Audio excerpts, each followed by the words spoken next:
दोस्तों, क्या आपने कभी सोचा है कि एक छोटी सी लापरवाही पूरे जीवन को अंधकार में बदल सकती है?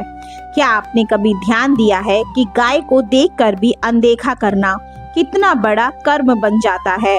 और क्या आप जानते हैं, गाय की पीठ का एक स्पर्श, उसे दी गई एक रोटी और गाय को किया गया एक नमस्कार मनुष्य के जन्म जन्मांतर के रोग, गरीबी और पाप तक को नष्ट कर सकता है।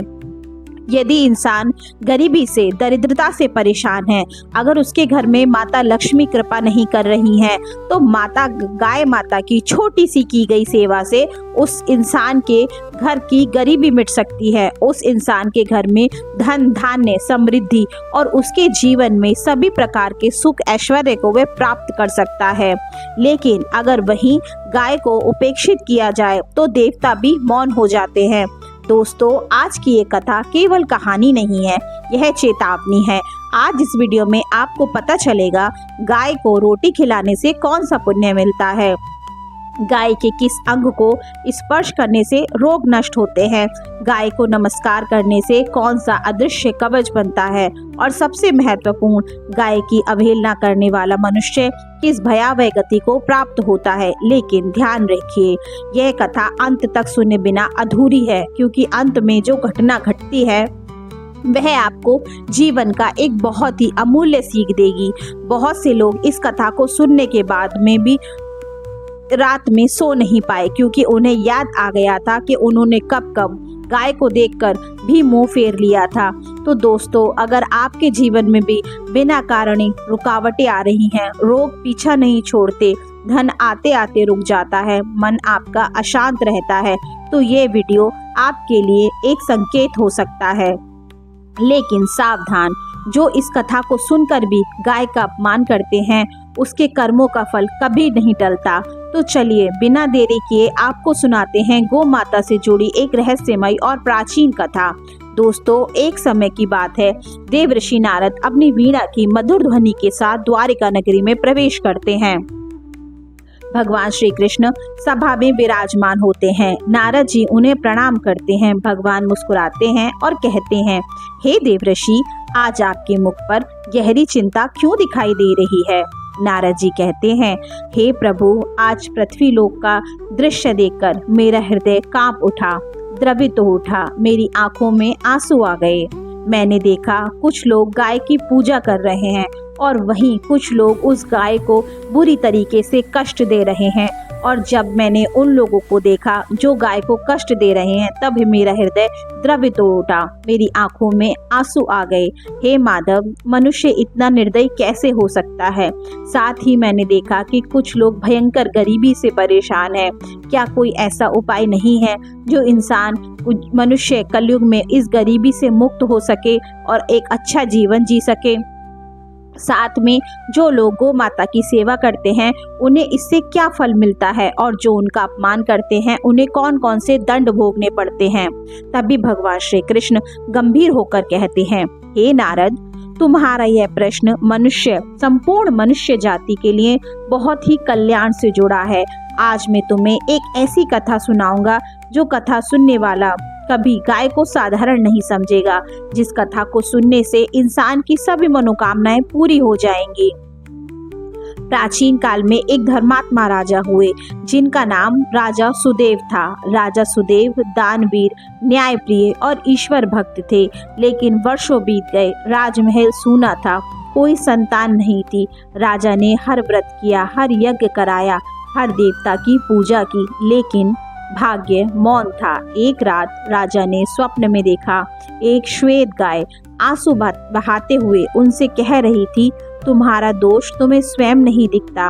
राजा घबरा कर उठे। अगले दिन वे महर्षि के पास पहुंचे। महर्षि ने ध्यान लगाया और बोले, हे राजन, तुमने एक बार मार्ग में खड़ी भूखी गाय को अनदेखा किया। तुमने उस गाय का अपमान किया, उसे अपने सैनिकों से वहां से भगवा दिया, सूली से उसके ऊपर प्रहार किया गया। तुम रुके नहीं, ना तो तुमने उसे भोजन दिया, साथ में उसे बहुत सारी प्रताड़ना भी दी, क्योंकि वो तुम्हारे राजसी रथ के सामने खड़ी हो गई थी। और वही गौ माता आज तुम्हारे जीवन में ये जो खालीपन है उसका कारण बनी हुई है। राजा कांप उठे।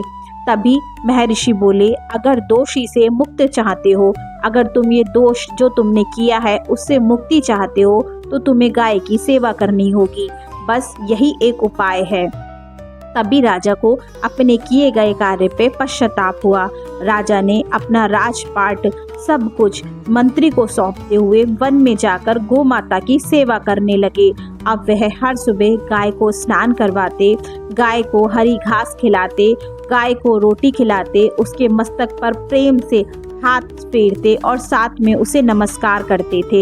इस तरह उनका जीवन गाय भक्ति से बीतने लगा, क्योंकि उन्हें अपने पिछले जन्म के किए हुए बुरे कर्मों का पश्चाताप करना था।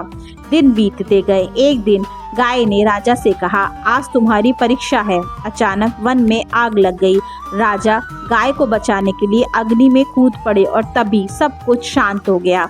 वह गाय दिव्य प्रकाश में बदल गई, क्योंकि दोस्तों हम सब जानते हैं गाय में 33 करोड़ देवी देवताओं का निवास होता है।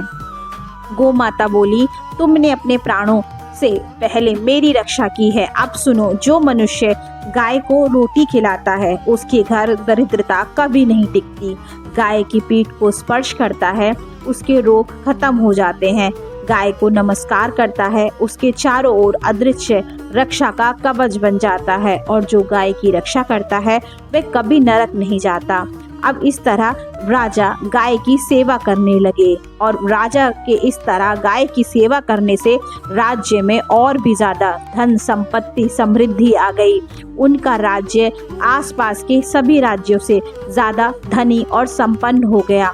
फसलें सोना उगल रही थी, फसलें लहलहा रही थी। पूरे राज्य में मानो स्वर्ण की मुद्राओं की बारिश हो रही थी। धन संपदा वैभव पूरे राज्य में मानो बरस रहा था। साथ ही में इन सभी खुशियों के साथ राजा को भी एक सुंदर पुत्र की प्राप्ति हुई। राजा का भी वंश फला फूला। इस तरह गाय की सेवा करने मात्र से राजा का धन सम्मान मान सम्मान में वृद्धि के साथ साथ उसे एक वंश का चिराग भी प्राप्त हुआ। भगवान श्री कृष्ण नारद जी से कहते हैं, हे देवऋषि, गाय केवल पशु नहीं है, वह पृथ्वी की माता है।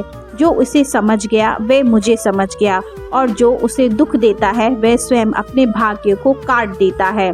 दोस्तों, अब प्रश्न ये है, क्या आप रोज गाय को रोटी खिलाते हैं? क्या आप गाय को देखकर नमस्कार करते हैं, या आप भी अनजाने में वही भूल दोहरा रहे हैं? याद रखिए, गाय का अपमान 33 करोड़ देवी देवताओं का अपमान होता है। इसीलिए अगर मान लीजिए आपके मार्ग में कोई गाय खड़ी हो तो उसको पैर मारने की गलती कदापि मत करिएगा। आप उसे नमस्कार करके उसकी साइड से निकल सकते हैं। अगर संभव हो तो अपने घर में सिकी हुई पहली रोटी गाय को खिलाइए। आप सोमवार को और शुक्रवार को गाय को सफ़ेद मिठाई खिलाइए। इससे आपके घर में धन धान्य की बारिश होगी।